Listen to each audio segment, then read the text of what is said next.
All right, what's going on, everybody? Welcome to the Backpacking Podcast.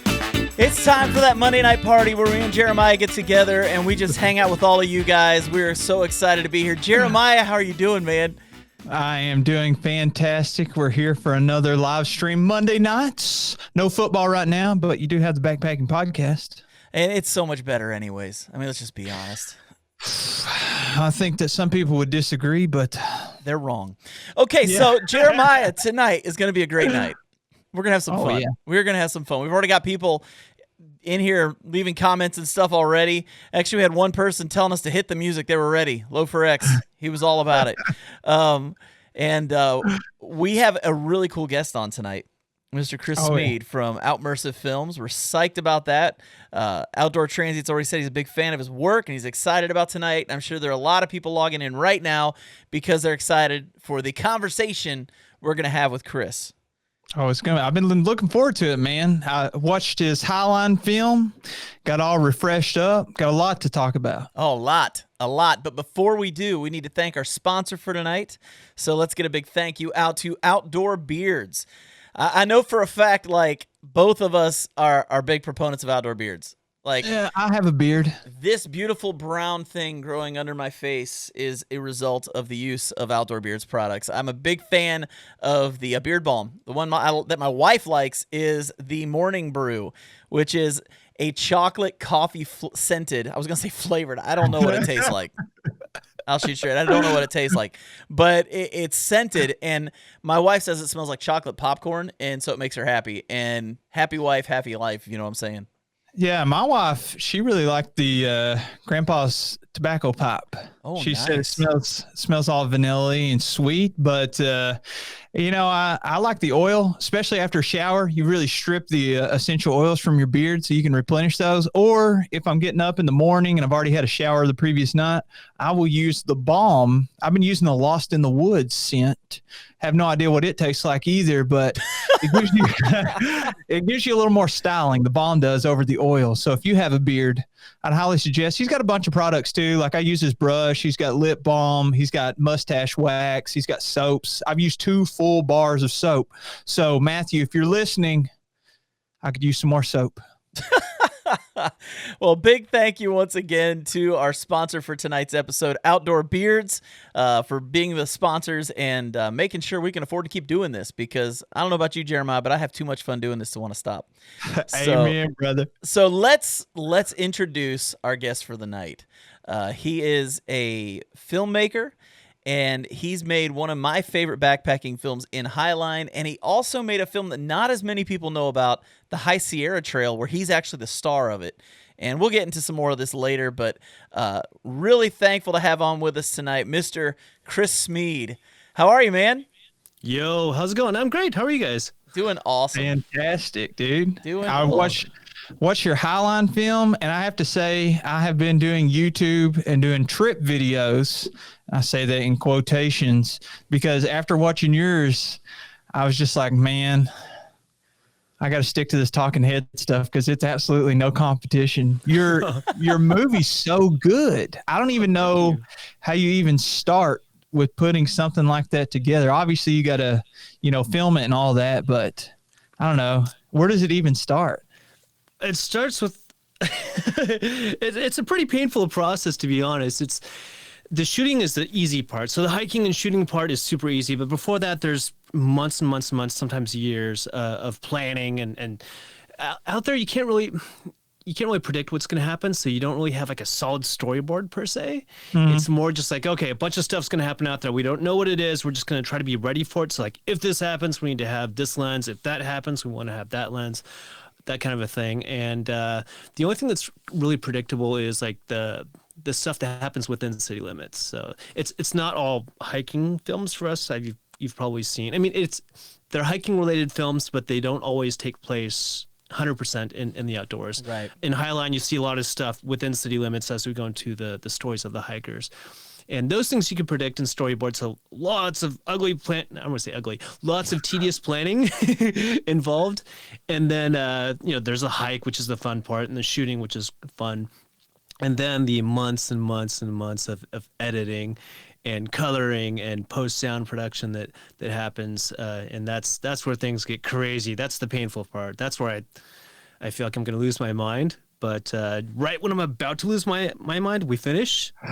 So that's what's happened with the last two films. The next film, who knows? I might actually lose it before the end. But well, question for you, because a lot of people that are in backpacking are doing the ultralight thing, trying to get lightweight and everything.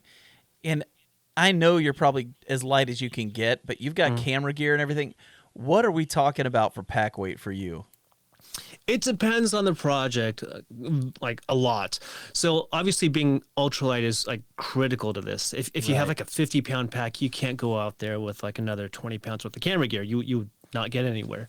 So we pare things down as light as possible, like most backpackers do, and maybe even take a few extra sacrifices in the process. Like, I don't bring a stove anymore. I just try to go cookless and whatever. If I need to lose weight on the trip, I will do that. I'll bring not enough food, and I'll just plan on losing some weight. It's fine. I don't mind it. Wow. And well, it happens. It's sacrifice for the arts. Yeah, there's some sacrificing involved. And what's funny is like you don't get the benefits of a normal ultralight backpacker. Like normally an ultralight backpacker would be like, oh look, I cut all this weight from my pack. I have this lightweight pack. It's great now. And it's like I just cut all this weight from my pack, made all the sacrifices. No, I'm going to throw in like 20 pounds of camera gear. So I mean, it depends. Sometimes I can't remember how much I brought for a Highline. I want to say it was maybe 15 pounds. And I think for High Sierra Trail, that was an easier project, probably like 11. I think it was 11 or 12 pounds or something for High Sierra Trail. So it depends. The next one will be even worse. How many camera bodies and lenses are you taking? And do y'all just like bring an extra person? They're your Sherpa? We might actually do that on the next project, but in the case of Highline, it was great because we had 5 ultralight backpackers with room in their packs, so they all turned into mules. They were all carrying a couple of pounds worth of batteries and extra lenses and like audio gear, which helped.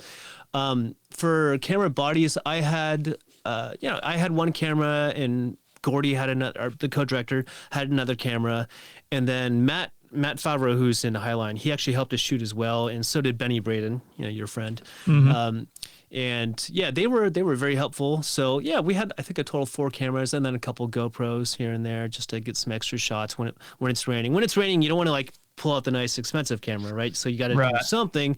GoPros aren't my favorite camera, but when it's raining, it's really fantastic at that point. Yeah. Yes. And the underwater shots with the GoPros, like for sure. It really adds to like the whole dynamic and the storyline. But one of the things that I run into, I like try to do these trip videos. Typically a story, like if you're going to write it or script it, you're going to have like a beginning, it's going to have a setting, and then there's going to be some conflict, and then the story follows it, and then there's resolution. But sometimes you just go on a trip and it's like all conflict, and then you have to end like there's no resolution. How do you overcome whenever you sit down and you're ready to edit it and you're like, okay, well, how do I make a story out of this? Because sometimes I've been like, this trip video it's not coming to fruition. And obviously you can't do that if you've already put together the logistics of having all these people. It's already hard enough to get 5 people together. Yeah. So as far as the story goes, I think there's some saying out there that I'm going to butcher this quote, but basically it says that a good story cannot be synthesized. It needs to be distilled. So in the case of documentaries, you have the story there. I mean, if you shot it all, it's there, and it's just a matter of like distilling it into stuff that's digestible for the viewers, right? I mean, if you throw too much in there, it'll be boring, but you just want to take the right parts and put them all together in the sequence to make sure that tells a story. And really, it's not like one long story. It's usually like a bunch of any movie really. It's usually a bunch of small stories that kind of fit together, ideally with an overarching theme, so that it feels like it's all one beast versus a bunch of tiny short films. We actually have an offer for you, by the way. Hunter's Trip on here. He said, "I'll be the Sherpa. Let me learn some filming tips." So, awesome. So you can have an unpaid intern there for you. Great. Yeah. Well, we've had a few people offer stuff like that, and it's like, they don't know what they're getting themselves into. It's gonna be torture. And we get put like 50 pounds of camera batteries on them and stuff. And Hunter, he's a good friend of ours, and I recently went backpacking with him, and he's like a minimalist. We tarp camped. I don't know how much tarp camping experience that you have. none. But, I'm too scared of bugs. well, it was freezing cold, man. I mean, it was like low 20s at night. Yeah, it sucks. So it's okay though, but he does the whole sandals. But one of the guys in Highline, I noticed that he was wearing sandals. Joe Velasco, yeah, the founder of Z-Packs, sandals everywhere. That guy's like weird. He's so tough and so hardcore, but he never like he's not the type to ever brag about it. He just kind of is that way. Yeah. And I've never seen a guy so minimalist. He'll just casually talk about stuff like wearing sandals when he did the Continental Divide Trail, like through snow and stuff. With sandals. Like, what the heck, man? Yeah, I mean, he had waterproof socks at that point, but for the most part, he just does it in sandals. He says there's no downside, but I don't know. I can't get myself to do that yet. Maybe at some point. It was kind of shocking that he was the one that didn't end up making the trip, because I've followed him for a while. Yeah. And he is hardcore. Like, he's a tough dude. And so when I watched the movie and realized that he had physical issues, did they ever find out what was going on? Was it just altitude sickness, or what was it that he was struggling with there? So he had some sort of really bad lung infection. He got sick. Oh. I mean, who knows? Maybe it was like the precursor to COVID or something. But he got really, really sick, and his lungs were all messed up. And on its own, that would have been kind of tough. But then when you combine that with hiking at elevation, and the elevation profile in the Uintas is pretty challenging, and I think that just kind of, messed up his lungs pretty bad, and he was really struggling, which is not like him at all. I mean, it says over and over in the film, and this is not like Joe. It really isn't like Joe. I mean, Joe's such a tough guy, and for some reason that just really took him out. The Uintas are interesting. I think all of us have been to much higher elevations. We've all done the John Muir Trail or Pacific Crest Trail and stuff, and with that, you have a lot of time before you gain elevation. Or if you do go to high elevation, you're usually, you go high and then you come back down low, and then you could sleep at like, say, 8,000 or 9,000 feet. In the Uintas, you go high and you really stay high. You don't really get any break after the first day in terms of elevation. So I think that was impacting all of us. I was shocked. Actually, just Matt had elevation issues as well, and so did, obviously, Redbeard did in the film. Yeah, he was, and that guy's done the PCT. That guy's been elevation many times without issues, but in this case, he's also been to Patagonia, I think, hasn't he? He's been down there as well. So. Yeah, all those guys have been to Patagonia. Those guys have hiked all around the world together. It's pretty cool. Yeah. The elevation is no joke, man. I've had two high elevation experiences in my life. And one, I was student teaching in Ecuador. And so you just fly in, but you don't have to do any backpacking or anything like that. You're literally like going to the airport, and then you take a taxi to your house. But I remember being there for like 3 weeks, and my body was still like not acclimated. Oh, wow. I love, like, before this backpacking podcast episode tonight, I went to my local gym and played pickup basketball, and I love playing basketball. And I was playing like 3 weeks after being there. I was only there for a month, and I was like, I gotta get some physical activity. I remember sprinting down the court one time at like a public park, and I was like, this is just like breathing through a straw. Like, you can't get your breath. And the other time, we took a trip to Colorado to do Holy Cross Wilderness, and we flew into Denver and then drove up. And I just remember, like, we started out like 11,000 feet, and then after we hit 12,000, we didn't come back down for several days. And a couple of guys were getting really sick. Like, one of them, I thought might have to take a helicopter ride out of there, hitting their panic button. And another one, I felt so bad. I remember he's throwing up, and he had a GoPro, and he had kind of like rigged up his camera bag hooked on the side of his hip belt with some cordage and stuff. And he had just slipped, the GoPro's got those fat, it's like a monopod, just like a little handle that you can hold your GoPro out. He had just stuffed it down in there, a brand new GoPro. This is like the first or second trip he took it on. And he was throwing up as a result of altitude sickness. And at some point, his GoPro fell out, and we made it to camp. He backtracked and looked for it, couldn't find it. The altitude sickness is real.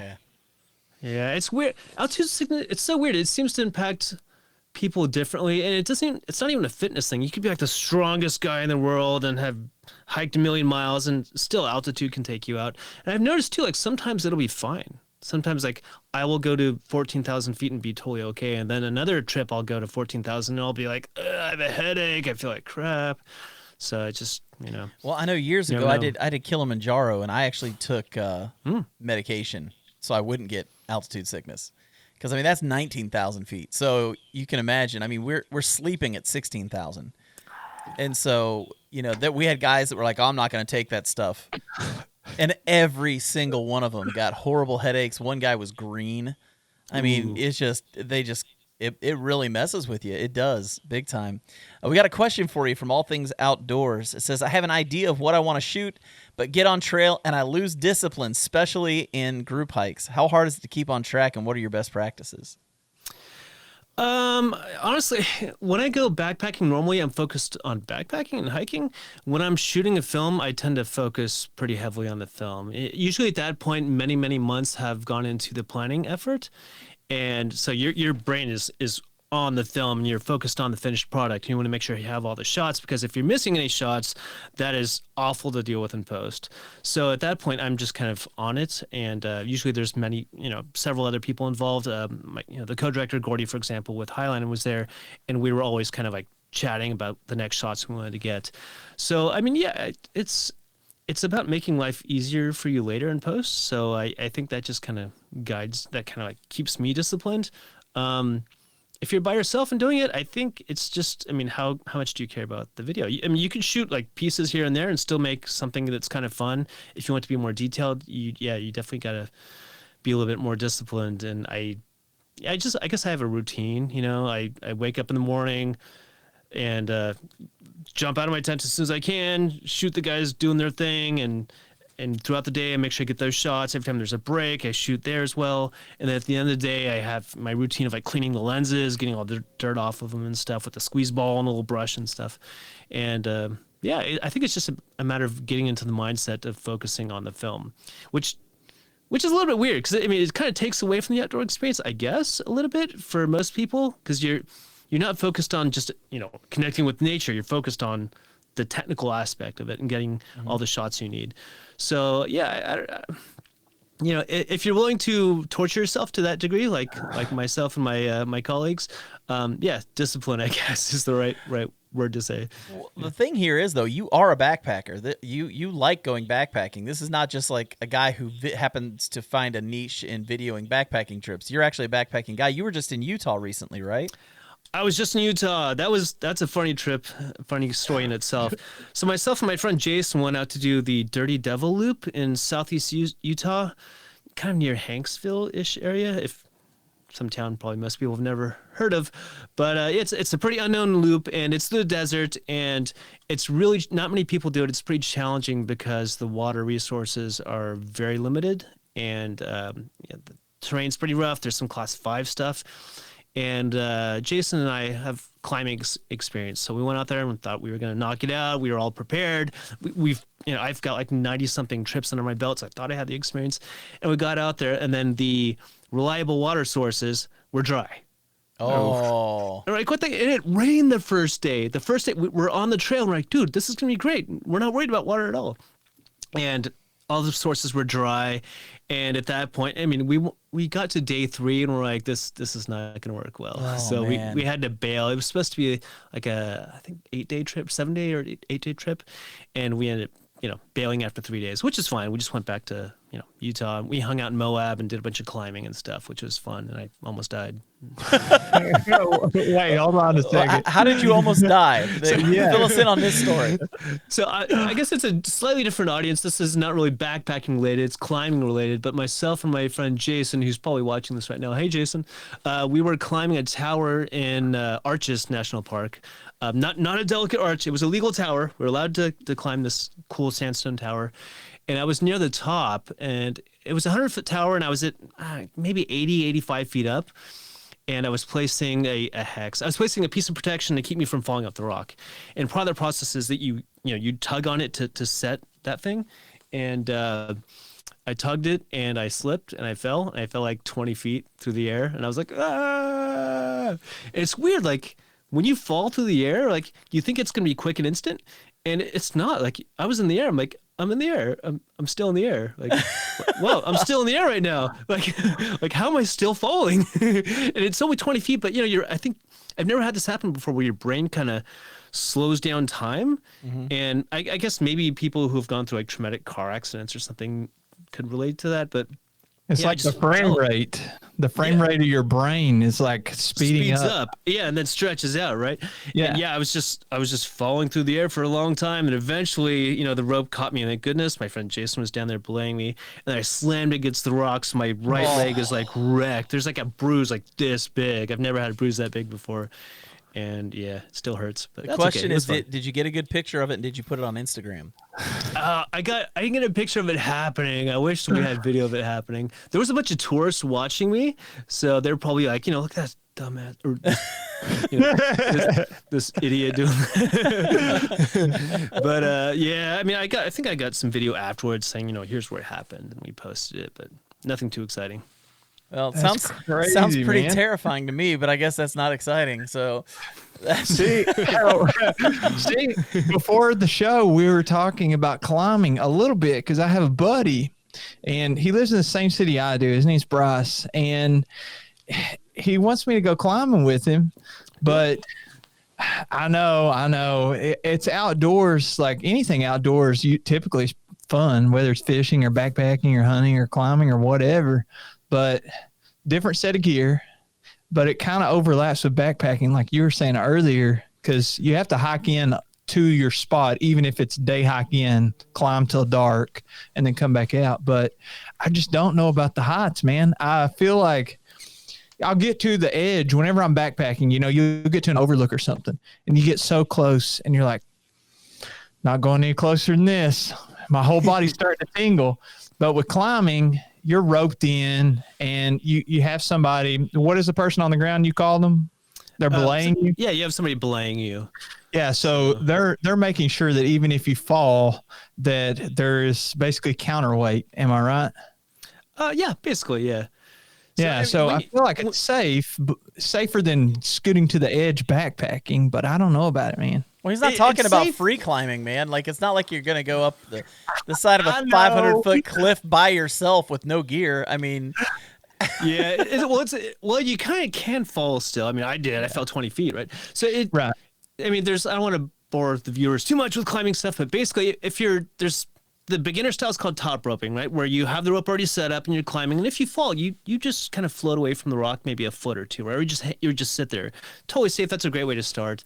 When you get to more advanced climbing, when you're doing like sport climbing or trad climbing, they call it, you are placing your protection on the way up. So you're placing pieces of gear into the rock to keep yourself from falling too far. So there's definitely points where you're above your protection, right? So be like, okay, here's a device I placed into the rock to keep me from falling too far. You clip your rope into that. When you climb above that, say you're 7 feet up, if you fall that 7 feet plus, you pendulum. I mean, then you're going to hit the rock. So you're falling at 14 feet, right? And in my case, I fell 20.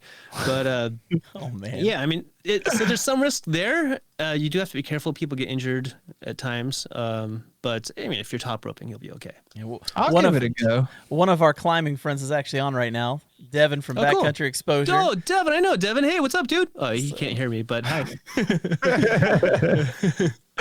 So we probably should have said this 20 minutes ago, but you have two films that you've already published, right? You're cinematographer, videographer.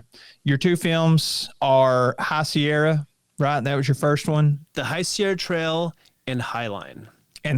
Okay. So give us the Reader's Digest, just so people, like I said, we should have said this before, but give us the Reader's Digest version of those so that we have context of what you all were doing. Sure, yeah. So the High Sierra Trail is a semi-short film, 39 minutes, set in the Sierra Nevada. Myself and my friend John, we hike, a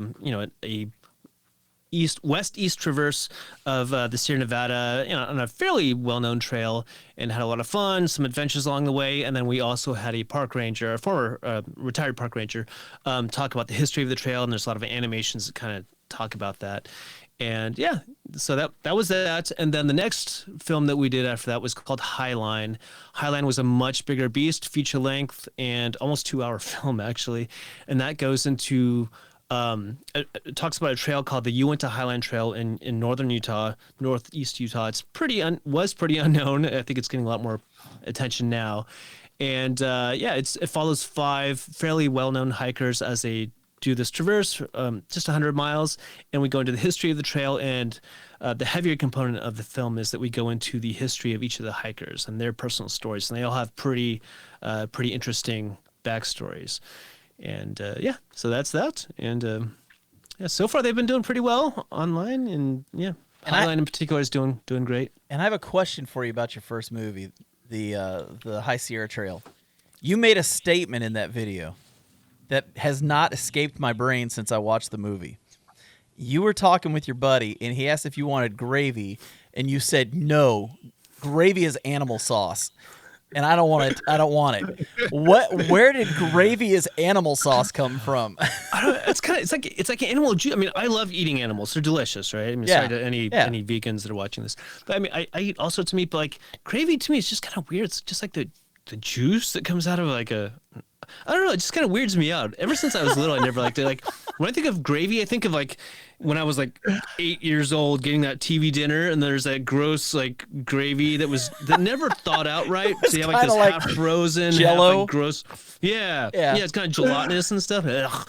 So I just never liked gravy, and I'm sure people are gasping out there right now, like, how dare you talk about gravy like that? You know? Well, I'm watching that at midnight, and my wife's asleep, my kids are asleep, and I'm fighting back, laughing as loud as I possibly can when you said that. I've never heard anybody call gravy animal juice before. Animal sauce. That's what it was, animal sauce. I was cracking up, man. That trip cracked me up, too, because whereas Highline was about you filming other people, the first movie was actually about you, and it was your personality, and it was great because you made the statement about John. You're like, I'm just here to drive him crazy. Yep. Yeah, pretty much. Yeah, that was just the natural flow of things. I've known John for a while, and we worked together, and I've driven him crazy for a couple years before we even started that trip. So it's just kind of how our friendship works, and so it happened out there as well. Well, we're getting comments on the gravy, so we probably need to make sure these get posted up here. So there's a place for all God's creatures right next to the mashed potatoes. I like that. That's awesome. Gravy is not gross. Blasphemy. Salisbury steak gravy for the win. Animal juice and animal juice. Here we go. Time to bring out the gravy fountain. How do they even make that stuff? Why is it like so soft? They just squish the animal and get the juice out, and then like freaking like add. I think there's like cornstarch or something in there, right? I mean, usually it's just the drippings from the meat, and then you just kind of put some flour in it and stuff. But here's a question: do you like pizza? Oh yeah, of course. Okay, Midwest Backpacker said if he doesn't like pizza, I'm leaving. Oh no, I like. Don't worry, you're good. I like pizza. Pizza's awesome. Every type of pizza I like, unless it's got anchovies. That's weird. Nobody likes anchovies though. That's great. No, I don't like anchovies. Yeah. Okay, I want to ask you something that really caught my eye in Highline, and you mentioned it about High Sierra, and it was graphics.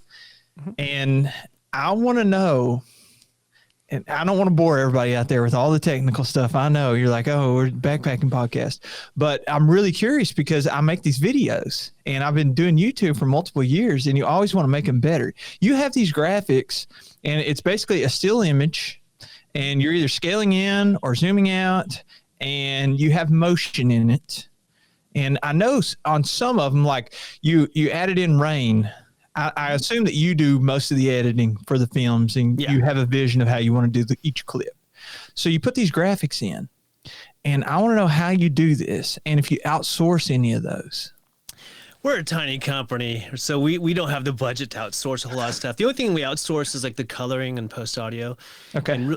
And we get great deals on that. But anyways, the graphics, I do all the graphics, and I'm trying to long story short, I take a old photo, and then I chop it up into different pieces, in Photoshop, and then there's a tool in Photoshop called the clone tool. So like after I cut out something, sure. I clone in the background to kind of fill it in, and then I have all these different layers, and they've all got transparency in them, and then I separate them within 3D space in a application called Motion 5, or sometimes I use After Effects. There's 2 different programs for that, and then you animate the motion there, and then you can add composite layers on top of that, whether it be like, I don't know, dust or rain or snow or whatever it needs to be to tell the story. Well, and it that is. process there's a reason you don't see that too often. It's really tedious. It takes forever. That's what I was thinking, man. Even like, let's take a 3-second clip of a still image, but we're going to have the Milky Way moving in the shot across the sky. So you have to have that layer in there behind it. And then you're using something like After Effects, which for those that don't know is an editing software, and it's going to allow you to add special types of motion. So funny thing, people have thought that the Milky Way, I've had this question multiple times back when we were able to do screenings before COVID. Sure. And a lot of people thought that Milky Way was, all special effects, and it wasn't. It was that we actually got that shot out there. That was beautiful. And Wow. so that time lapse, we actually got it at Dead Horse Lake. And the only thing that was computer generated was that I took that Milky Way shot. There's 2 Milky Way shots that came out really good. And when I needed them beyond those 2 nights, I just composited those layers behind other layers. So like say on night 2, I wanted to see that Milky Way shot. I would just take the mountains, cut out the mountains, and then put that Milky Way shot behind. There's obviously more to it than that, and trying to angle them right and do all sorts of stuff in 3D space to make sure that it looks, not too flat. And the actual Milky Way shot was real. That was the 2 Milky Way shots that we used over and over again in the film were actually captured out there. It was top notch. Yeah, thanks. Hopefully, I wasn't insulting you at all there. Hopefully, it's more along the lines of like, oh, you think I do steroids? This is all natural. I feel So good, natural, bro. Yeah. So, and the sound design too. Your sound design is also top notch. And for those that don't know, you're basically adding in extra sounds or sounds that you recorded to bring the film more alive, and it is phenomenal. Yeah, a lot of that was thanks to, we captured a lot of stuff in the field, and a lot of that stuff did make it into the final production. Most of it probably did. But yeah, we have some pretty good post-sound engineers, Bill and Alex, they worked on a bunch of major movies. So they've worked on like the Fast and Furious series, which is which is not outdoorsy, but they worked on that. They worked on like the Revenant and all sorts of stuff. They drove cars outside.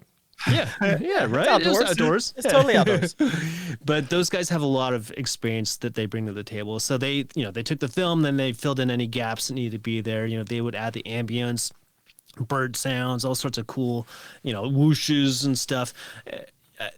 They did a really good job at keeping it pretty subtle too. Whenever usually you need some sort of like sonic feedback to when something happens, and if it's not there, it's like weird and blank, and you're like, oh, what's going on? And those guys were good at filling in that stuff and making sure that it all was cohesive, both audio and visual. There was no point in there that I was like, this is missing something. And you can get that if somebody doesn't have the right sounds or the right music, or it's just not enough. It was great. Yeah.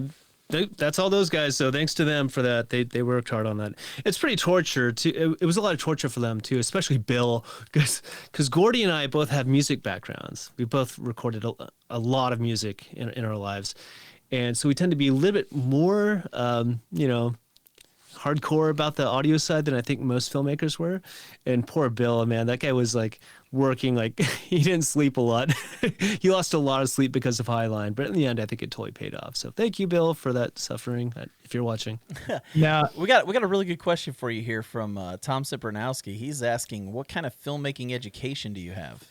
Do you have a degree in film or? No, I actually come from like the tech field. I have 20 years of tech experience. I was like the network security program manager at a high tech company over here. So yeah, no film experience. I honestly, I did the John Muir Trail in 2016, and I knew nothing about cameras. Brought a little camera with me, didn't know what I was doing, was waving it everywhere, just getting some shots here and there, and then spent some time editing that thing afterwards.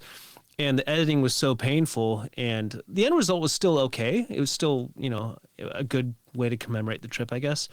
That after that I was like, I need to get better at camera stuff. That was editing. That was terrible, man. I think that's how all the YouTube guys are. Like we're all, it's one of those things. Like we actually have a question from Backcountry Exposure having to do with that. He says, as a cinematographer with a lot of YouTube creators watching, what is one piece of advice you'd give for creators to make their outdoor videos better? One piece of advice. There's so many pieces of advice. I would say like move the camera half the speed that you think it should move. If you're panning or if you're like moving forward or backwards, whenever you're moving the camera, like you think it needs to go this speed, but like really spin it like half that speed. Like keep camera movement as slow as possible, because when you're in post, it's actually a lot faster than you think it is. So that's one piece of advice. Probably the second piece of advice I would say is shoot a lot, but don't use all your footage in the end, because you don't need all things can get boring really, really quick. I try to keep things cut pretty quick, and just shoot a whole lot so you have the options, and in post just pick the good stuff and only use those little bits. Even if you have this amazing, minute long shot of something, just take 2 or 3 seconds of it, or 8 seconds, whatever the story demands. So now, whenever you're watching other people's stuff, like, have you seen the movie Mile and a Half? I have. I know those guys. Yeah. Jason Fitzpatrick is actually like one of my mentors. He really helped me get into this stuff. He really answered a lot of my dumb questions in the beginning. So yeah. So whenever you watch stuff like that, do you feel like your experiences and your background in doing the same type of thing, it almost limits you in how immersive that your viewing experience can get?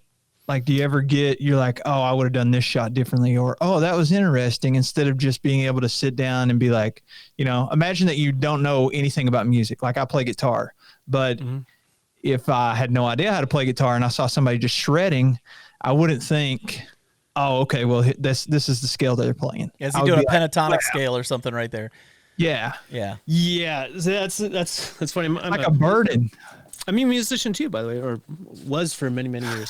So yeah, I know exactly what you're talking about. And yes, that happens to me probably worse than the average person, because I was also an engineer for so long. I've always been technical, and I tend to look at things with a technical eye, I think. And so whenever I watch a movie or listen to an album, I'll be like, what kind of guitar cab was that? Or like with a movie, I'm like, what lens did they shoot that with? I recognize the color science. That's the Sony, or that's the Canon, or whatever.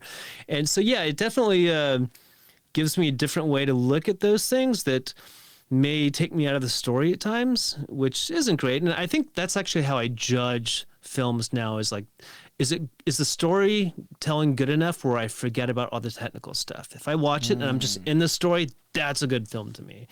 And Mile and a Half is hard for me to gauge now, because that's really the film that inspired me to start getting into this stuff. I saw that and I was like, whoa, it's so cool. I want to do that. It can't be that hard. And yeah, no, it is that hard. Very hard. Really, yes. It's really freaking hard. It takes a lot of work. And by the way, that movie still holds up. Yeah. Like, even though it's been a number of years, it's still great. That's another one of those movies I've watched at least 4 or 5 times, and I've never watched it and been like, I've watched it, I'm done. Every time I watch it, I catch another spot where I wasn't paying attention maybe the first time, and the story's fantastic.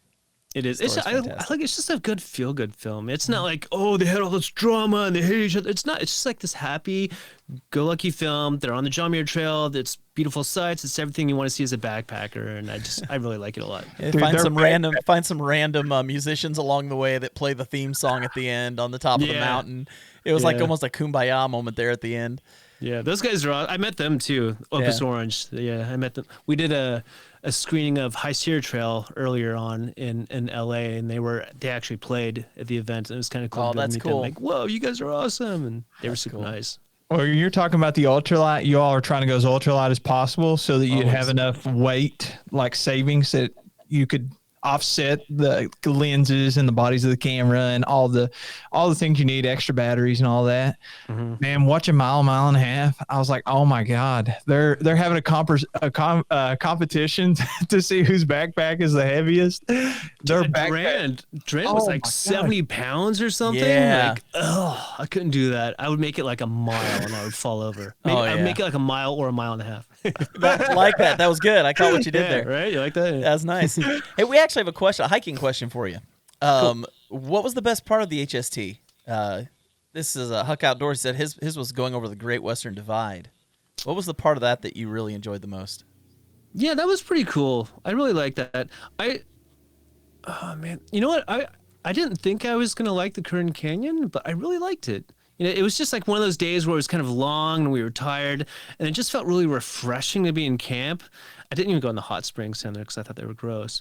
But yeah, that was fun. The going over the Great Western Divide is awesome over Koya Gap. That was super scenic. Whitney's great. There's just so many people there, you know, and it gets a little weird.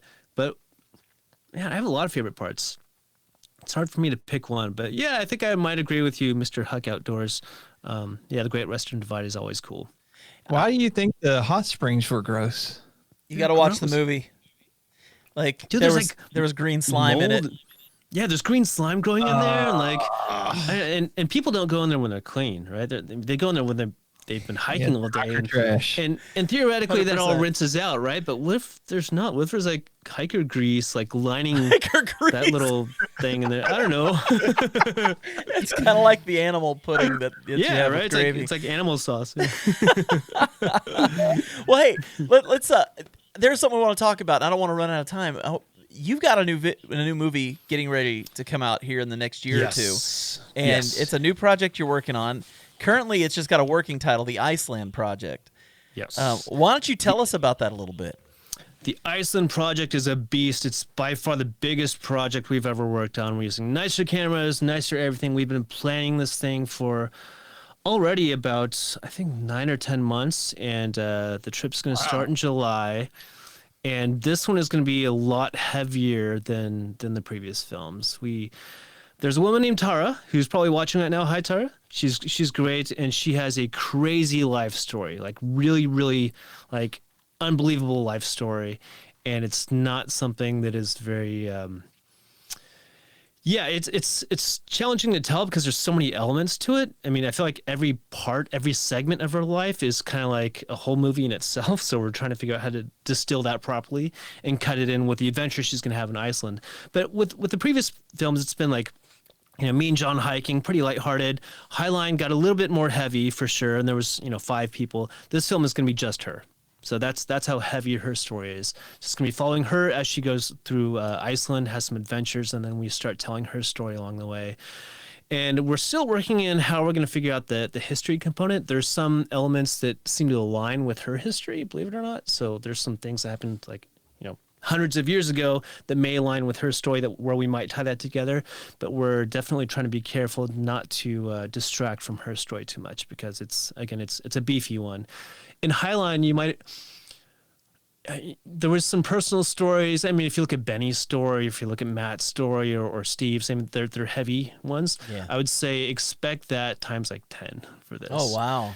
Yeah. There will be tears. So I would definitely expect to be shocked and have a lot of tears and stuff. But she's also just kind of a funny, happy-go-lucky person. So it's not gonna be like too serious all the time, but it will be a heavier movie. A lot of effort's going into that. The crew is going to be bigger, nicer cameras, all that kind of stuff. So it's going to be a big deal. And it's tough with the whole COVID situation. We're working through that right now. I mean, traveling is not easy with COVID. You've got quarantine periods when you land in Iceland, and we're trying to work through all that. And it's going to be challenging, but worth the effort. Well, and I was going to say, I know with obviously your first trip, you already knew John. So there's already a relationship there. And then when you did Highline, you already had a relationship with the Z-Packs guys, right? You already kind of knew them beforehand? I knew Matt the best, and the other ones I had phone conversations with here and there, but I didn't know them that well until we were on the trip. Yeah. So Tara, I've actually been, we talk regularly. So for the last 9 months or so, we've been chatting pretty much every time I'm online. We're talking about something, and we've had many, many conversations. So I feel like I'm getting to know her really well. And you really, it's weird. Like as a filmmaker, as a documentarian in particular, you're really getting into some personal stuff, and you feel like you have a responsibility to tell that right. And so there's a trust thing going on. So yeah, I would say we're good friends at this point, and we're learning more and more about her story and how to tell it right. And yeah, so it feels like we've known each other for a long time, even though it's not that long. Yeah. Well, what's the most challenging part about putting that whole thing together? Is it the logistics and having to deal with COVID, or is it the filming or the post-production, or? Yes, and yes. It's all hard. So the COVID situation is causing us pain right now because we're trying to figure stuff out. The sponsor support has been tougher to get because so many businesses have been hurting. 2020 was not good for anybody, really.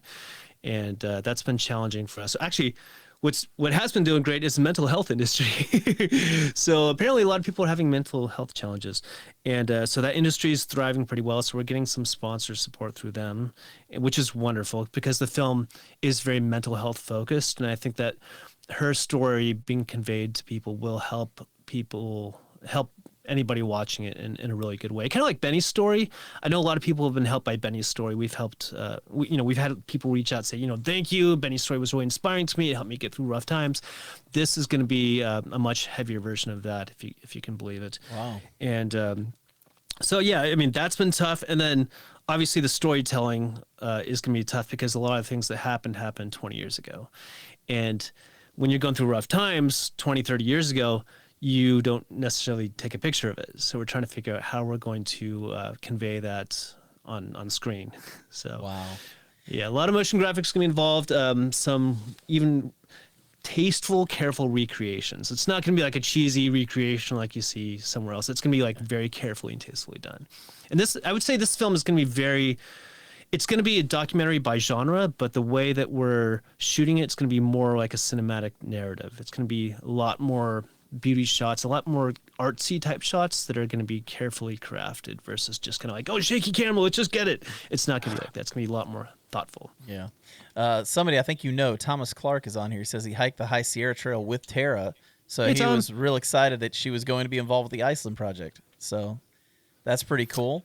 Yeah, she's great. Yeah, she was actually recommended to us by a mutual friend. We have a guy named Greg Glass who, like I said, we're a small production company, right? We're not huge. We don't have this huge staff, but we have a friend named Greg who's been providing us with like legal advice and counsel. Every time we get a contract from a distributor or whatever, Greg's been awesome at helping us. And we just happen to have Tara. He happened to have this friend named Tara who had a really good story. And he's like, dude, you should do a movie about her. She's amazing. And, from the second I got her on the phone, I knew it was going to be, one. Oh, yeah. Somebody actually asked the question, have you thought about financing in part through Kickstarter?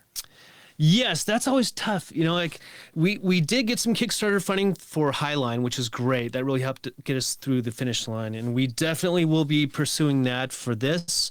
I was talking to the others about that. What we're likely going to do is shoot the whole project, come back, cut a trailer, and then use the trailer to help kind of sell the Kickstarter, to show people like, oh, we're not just saying, oh, we're going to take your money and do some random whatever. We're actually going to like show you the quality. Here's what we're going to deliver. Ultimately, it's going to be high quality. We're putting our heart and soul into this thing. We're also writing over this. We're putting everything into this film, and we need your help getting across the finish line. So that's likely we're going to do that when we get back. It's tough, right now there's a lot of people that are hurting financially, and I feel kind of weird asking for money from people. I hate being like, hey, I know you just lost your job due to COVID. Can we have some money? I don't want to be that guy. I don't want to be that person. So it's been tough. So I mean, with sponsors, that's been tough. A lot of the companies are coming back saying, hey, we're shutting our doors. Like BlackRock Gear, for example. Sad. They're an awesome company. They were a big sponsor of Highline, and they're gone. I actually didn't know that. Yeah, really? sorry to break the news. Yeah, Wow. BlackRock, amazing company, good people. Yeah, and make great hats. They're down hats. Yeah, and now they're gone. The way of the dodo. Wow. Well, boys, I'm going to lighten the mood a little bit. Cool. One of my favorite things about the live streams is people get to ask these questions. Awesome. And so I looked a little bit while we were talking, and there's always poop talk. So I was wondering if you were going to see those. Yeah, I was wondering. I saw Miyagi talking about me stealing his toilet paper, and that's true. I did take his toilet paper, but what? I won't go deep into this, but we took this trip, and we got a buddy named Miyagi, and he likes playing practical jokes. Like, I remember we were going to get up, and it was the last day, and we had to get up early enough. And there it is. Yeah, see, Midwest Backpacker. He was on this trip. We were in the Smokies, and the last day we had to get up early enough because it was all uphill for 9 miles to the highest point on the AT, Klingman's Dome. And we were coming from like the lowest point you can go in the Smokies, down around the creeks and rivers and bends. And I was like, I'll get up, man. I'm infamous for sleeping in. Okay. So whenever I was in my trail family on the long trail, we were called the brunch club because that's like when we would get out of bed. And I remember it was like 5:15. I had an alarm set for 5:30 a.m. And he had his phone and he had brought like a speaker or a call or something. And he was making like dying rabbit sounds and wolf sounds right next. He crawled under my tarp and put it next to my ear in my hammock. And it was just yelling into my ear. And I was like, bro, can I not sleep this last 15 minutes? So yes, Miyagi, I took your toilet paper, but he also put like 3 or 4 rocks into my pack, and I found them multiple days later. So you're sick human days. Yes, no. I carried them all the way to the top. One of them I didn't find until I got home. The highest point on the AT, actually, isn't it? Wasn't that where you carried him to? The highest point on the AT? Yeah. So he said that, I think he said in the comments, I was just like scanning them, but he was talking about having to use a bidet. So I want to hear, it can be yours, or it can be while you were on the High Sierras or the Uintas. What was the craziest poop story, whether it's yours or somebody else's? I've got one. Oh, man, I hope he's not watching right now. It's really bad. It's really bad. I need first and last name. So in the High Sierra Trail, John, sorry if you're watching this, man. So John from the High Sierra Trail, on the last day, we did Whitney, and we're coming down, and anybody who's done Whitney knows that when you're heading out to Whitney Portal, there's 99 switchbacks, right? So pretty long way down, and they're very exposed. I'm not talking height exposed. I'm talking like, no, you can't hide anywhere. Okay. And we're going down this thing, and I think on switchback 2 or 3, he's gonna kill me. On switchback 2 or 3, he had a attack. Oh, and no! He had to use in that area. You're supposed to use wag bags, and we did that. And he had to pull out the wag bag, and there's nowhere to hide, so it's just right in the middle of the trail. He sets up this wag bag, and there's like cliff to his left, and then there's like a cliff wall to his right, so just not much right there. Puts down the wag bag.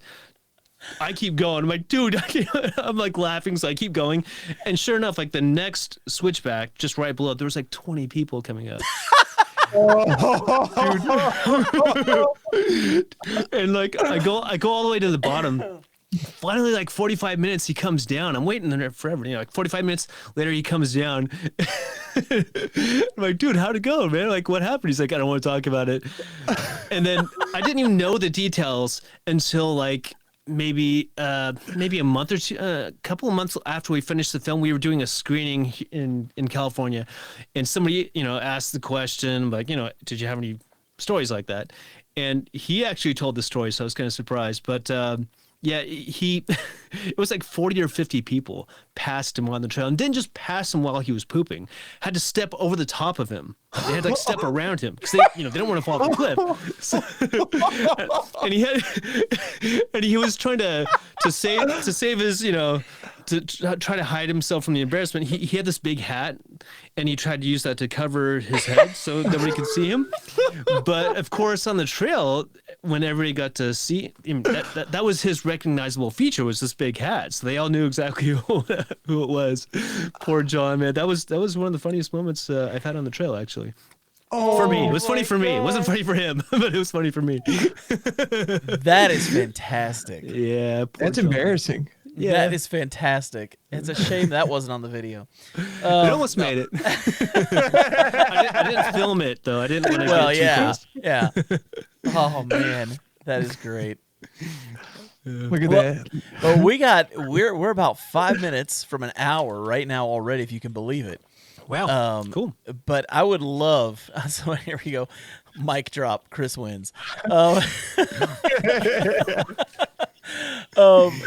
So here's a question for you. How can people find you? How can they find you on, as far as Outmersive Films? How can we find updates on the Iceland project as they come? Can we find you on Instagram? Why don't you share some of the information with everybody so they can figure out where they can find you online? Sure, yeah. So Outmersive is, our company name, more of a collective, really. But yeah, so outmersivefilms.com, outmersivefilms.com, yay. That's our website, and there you could see, there's links to our previous films, there's some information about the Iceland project. If you want to be really nice, you can make a donation there towards the project, but I don't want to, pry there. Make donations, people. We'll tell you to. Yes, He doesn't want please. to, but we'll tell you to. Make a donation. We're desperate. We've got travel bills to cover, and this is going to be an expensive one. But yeah, so outmersivefilms.com for that. We're also on, Facebook, Instagram, and Twitter, technically. Yeah, I think we have Twitter. Emma's watching. Emma does her social media stuff. She's probably watching this like, what the heck, man? But yeah. Cringing. We're on, Instagram, just look for Outmersive, Twitter, I think Outmersive, and then Facebook, Outmersive. Just look for Outmersive. We're the only Outmersive out there. Nobody else would come up with a weird name like that. Well, I thought it was clever, though. I actually, where did the name, what made you come up with the name? Dude, we went through so many name iterations, and but when it started, it was just me, and I used to call Chris's Awesome Productions. That's how serious I was taking it. And then as other people came into it, they're like, we should probably change it to a different name. So we went through all these different name ideas, and, the idea of like, it's immersion into the outdoors through film. So we want to immerse people into this experience, like immerse, but outside, outmersive. Whoa. And that's how it came about. So we just kind of made up, and nobody had ever made up that word before. So we're kind of cool like that. You guys are the cool kids. We are. We try. We're not. We're actually really geeky people, but we fake it. Well, you do great work, man. Fun to me. Thank you. Yeah, I had a pleasure talking to you tonight and watching your films. I'll have to go back and watch your original film. I haven't seen it yet, and hopefully, if people can't donate, whenever the film comes out, they can rent it or buy it to help support. Yep. It'll be on all the major streaming platforms, Amazon, all that stuff. So, yeah. And I was going to say, too, if you want to see the High Sierra Trail, you can go over to Amazon. It's on Amazon right now, Amazon Prime. I rented it last night and watched it. I've been looking for it for a while and finally found it over there on Amazon Prime, so check that out. Highlines on everything. I think I actually bought that on Apple when I got that one. So cool. Great movies, man. We love the work you're doing. Keep it up. Thanks so much. I appreciate that. You definitely give us all stuff to aspire to go see. That's the great part about it. Is you do these cool trails, and then we're all wanting to go there because of, like you said, I'd never heard of the Highline Trail until Redbeard started talking about going down there to film it several years ago now, when you guys actually filmed that. And the videos, the movie itself is amazing. Just the video quality and everything about it was incredible. Thanks so much. Yeah, a lot went into it, so that definitely is appreciated. Well, thanks so much for being on, man. Yeah, thanks so much for having me on. You guys are awesome. I appreciate it. Yeah, dude. Hey, Jeremiah, you got any more questions before? No, man, it's been a pleasure. Hopefully we can have you back on whenever your new film comes out and we can talk about it. Yeah, anytime. Oh, yeah, definitely. Sweet. Definitely. That'd be awesome. All right, man, we're going to throw you into the green room and close things out here real quick, but thanks for being on. Alrighty. Thanks, guys. Talk to you soon. Let's see it. Why is it that everybody who comes on here is just so awesome? Fun conversations, man. I'll tell you, man, it's been great. It's been great. And I am really looking forward to this new project, the Iceland project. Yes, I really, after watching his films, embarrassed at my production quality. I got to up the game, which is good for my subscribers. That's true. That's true. And I'm just loving the storytelling. That was the thing that that really attached me to the High Sierra Trail video, and then seeing all the different interwoven stories from Highline was unbelievable. It was just so well done. Yes, I highly suggest everybody going and checking out all of them. I can't wait to go watch his original. Absolutely. Well, just a real quick update for everybody. Don't forget that starting in June, we will not be having these on our personal YouTube channels anymore. These are moving to the Backpacking Podcast YouTube channel. So if you aren't subscribed yet, go ahead and get subscribed, or your Monday nights are going to be very lonely, and we don't want that for you. So, yeah, and Wednesday. So this was not live streamed. This was a recorded episode. privately. We had Heather Anish Anderson, who set the fastest known time, not just female, of all people on the PCT. And we had a great conversation with her, talked to her for an hour. She wrote a book about it. She's got a new book coming out. So definitely check that out. That's Wednesday, the 24th, February 24th, if you're watching right now. And if you're listening later, then hopefully you've already listened to it. Or if you haven't, go back and check it out. Yeah, it's fantastic. She was so interesting to talk to. Also, the next couple weeks, we got some great guests coming on. Next week, we got Justin Hick from Justin Outdoors. This is our first Canadian guest. So kind of stoked about that and chatting with Justin a little bit about everything he's doing. He's kind of, I always joke that he's kind of the Canadian Dan Becker. So it'll be good to have him on here next week. And then the week after that, we've got Frozen from Outdoor Adventures, who's going to be on. Yeah. He threw hockey AT recently. Yeah. So he's got a great YouTube channel. Go check it out. And I can't wait to talk to him. Yeah, he's going to be fantastic. So I guess, Jeremiah, it's time for us to sign off for the night. So as always, it's good hanging out with you, buddy. Yes, you too, folks. Thank you so much for tuning in. It's always a pleasure. Yep, we'll catch you guys on the next one. Adios.